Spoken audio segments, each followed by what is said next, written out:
Hello guys, നമുക്കിന്നൊരു beef curry try ചെയ്യാം. അതിനായിട്ട് നമ്മൾ ഒരു പാൻ ചൂടാക്കി അതിലോട്ട് 1 ടേബിൾ സ്പൂൺ എണ്ണ ഒഴിച്ചു കൊടുക്കാം. 3 ഗ്രീൻ ചില്ലിയും ഗാർലിക് 7 സ്ലൈസ് ചെയ്ത് നമുക്ക് ഇതിലോട്ട് ആഡ് ചെയ്ത് കൊടുക്കാം. ഇത് ഏകദേശം ഒന്ന് മൂത്ത് വരുമ്പോഴത്തേക്ക് നമുക്കൊരു 3 സവോള സ്ലൈസ് ചെയ്ത് ഇതിലോട്ട് ആഡ് ചെയ്ത് കൊടുക്കാം.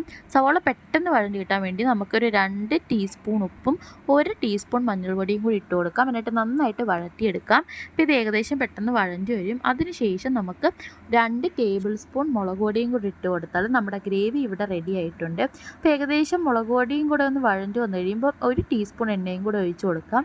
അപ്പോൾ നമ്മുടെ ഗ്രേവി ഇവിടെ സെറ്റ് ആയിട്ടുണ്ട്. ഇനി നമുക്ക് ബീഫ് സെറ്റാക്കാം.